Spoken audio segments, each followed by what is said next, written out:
Assalamualaikum warahmatullahi wabarakatuh. 7 rahasia keutamaan membaca bismillah. Diselamatkan dari malaikat Zabaniyah. Muslim dianjurkan untuk memulai segala sesuatu pekerjaan dengan membaca bismillah, yakni bismillahirrohmanirrohim, artinya, dengan nama Allah yang Maha Pengasih, Maha Penyayang. Ada banyak keutamaan dengan membaca basmalah dalam mengawali segala pekerjaan. Dalam sebuah hadis disebutkan bahwa jika sesuatu pekerjaan tidak diawali dengan membaca bismillah maka tertolak atau setidaknya kurang baik. Rasulullah SAW bersabda, setiap perkara yang tidak dimulai dengan bacaan bismillahirrahmanirrahim, dengan nama Allah yang Maha Pemurah lagi Maha Penyayang, maka perkara itu kurang sempurna. Dalam riwayat lain disebutkan dengan makna serupa namun redaksinya sedikit berbeda. Segala urusan penting yang tidak diawali bismillah, maka akan berkurang, atau bahkan hilang, keberkahannya. Hr. Ibnu Hibban. Disunatkan pula membaca bismillah pada permulaan wudhu. Berdasarkan sebuah hadis yang disebutkan di dalam Musnad Imam Ahmad dan kitab-kitab sunan. Melalui riwayat Abu Hurairah dan Said ibnu Zaid serta Abu Said secara marfu, yaitu, tidak ada wudhu bagi orang yang tidak menyebut asma Allah, bismillah, dalam wudhunya. Disunatkan membaca basmalah di saat hendak makan, seperti apa yang disebutkan di dalam hadis Sahih Muslim yang menyebutkan bahwa Rasulullah SAW pernah bersabda kepada anak tirinya, yaitu Umar ibnu Abu Salamah, ucapkanlah bismillah, dan makanlah dengan tangan kananmu serta makanlah makanan yang dekat denganmu. Sebagian ulama mewajibkan membaca bismillah dalam keadaan seperti itu. Disunatkan pula membaca basmalah di saat hendak melakukan senggama, seperti yang disebutkan dalam hadis Sahihain melalui Ibnu Abbas bahwa Rasulullah SAW telah bersabda, seandainya seseorang di antara kalian hendak mendatangi istrinya, lalu ia mengucapkan, dengan menyebut asma Allah, ya Allah, jauhkanlah kami dari setan dan jauhkanlah setan dari apa yang Engkau rezekikan, anugerahkan kepada kami. Karena sesungguhnya jika ditakdirkan terlahirkan anak di antara keduanya, niscaya setan tidak dapat menimpakan mudarat terhadap anak itu untuk selama-lamanya. Berikut keutamaan membaca bismillah. 1. Dekat dengan Allah. Imam Abu Muhammad Abdurrahman Ibnu Abu Hatim mengatakan di dalam kitab tafsirnya, telah menceritakan kepada kami ayahku, telah menceritakan kepada kami Ja'far Ibnu Musafir, telah menceritakan kepada kami Zaid Ibnul Mubarak As-San'ani, telah menceritakan kepada kami Salam Ibnu Wah Al-Jundi, telah menceritakan kepada kami ayahku, dari Taus, dari Ibnu Abbas, bahwa Utsman bertanya kepada Rasulullah SAW tentang basmalah. Beliau menjawab, basmalah merupakan salah satu dari nama-nama Allah, antara dia dan asma Allahu Akbar jaraknya tiada lain hanyalah seperti antara bagian hitam dari bola mata dan bagian putihnya karena saking dekatnya. 2. Ayat istimewa.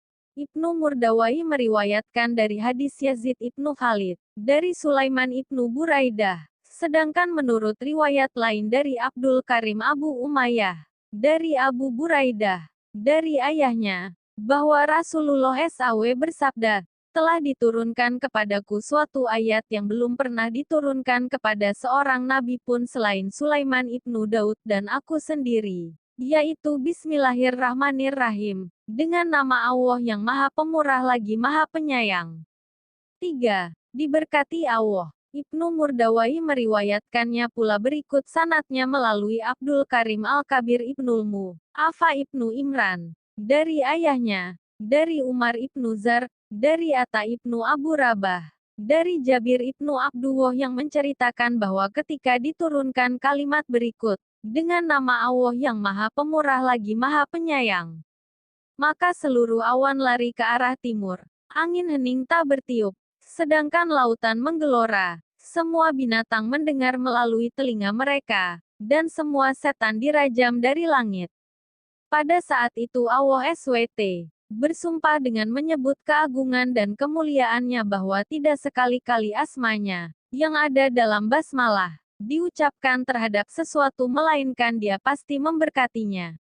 4. Diselamatkan dari malaikat Zabaniyah. Waki mengatakan dari Al-Amasi, dari Abu Wa'il, dari Ibnu Mas'ud yang mengatakan bahwa barang siapa yang ingin diselamatkan oleh Allah dari malaikat Zabaniyah yang jumlahnya 19, Zabaniyah adalah juru penyiksa neraka, hendaklah ia membaca, dengan nama Allah yang Maha Pemurah lagi Maha Penyayang.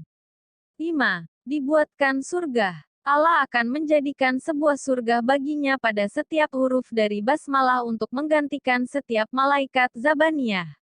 Hal ini diketengahkan oleh Ibnu Atiyah dan Al-Qurtubi, diperkuat dan didukung oleh Ibnu Atiyah dengan sebuah hadis yang mengatakan, sesungguhnya aku melihat lebih dari 30 malaikat berebutan, mencatat perkataan seorang lelaki yang mengucapkan, Robbana walakal hamdu hamdan ka, siron toyiban mubarakan fihi, wahai Tuhan kami, bagimulah segala puji dengan pujian yang sebanyak-banyaknya, baik lagi diberkati.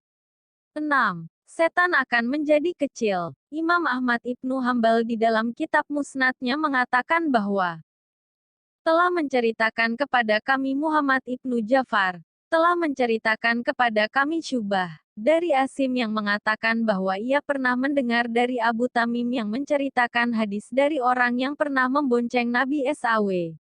Si pembonceng menceritakan, unta kendaraan Nabi SAW terperosok, maka aku mengatakan, celakalah setan.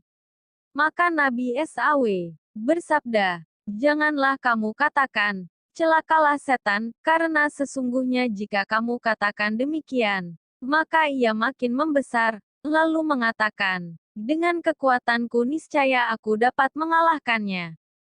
Tetapi jika kamu katakan, dengan nama Allah, niscaya si setan makin mengecil hingga bentuknya menjadi sebesar lalat. Imam Nasai di dalam kitab Al-Yaumu wal Lailah dan Ibnu Murdawai di dalam kitab tafsirnya, telah meriwayatkan melalui hadis Khalid Al-Hazza, dari Abu Tamimah, yaitu Al-Hujaimi, dari Abul Malih Ibnu Usamah Ibnu Umair, dari ayahnya yang menceritakan bahwa ia pernah membonceng Nabi SAW. Selanjutnya dia menuturkan hadis hingga sampai pada sabda Nabi SAW, yang mengatakan, jangan kamu katakan demikian, karena sesungguhnya setan nanti akan makin membesar hingga bentuknya seperti rumah. Tetapi katakanlah, Bismillah, dengan nama Allah, karena sesungguhnya dia akan mengecil hingga bentuknya seperti lalat.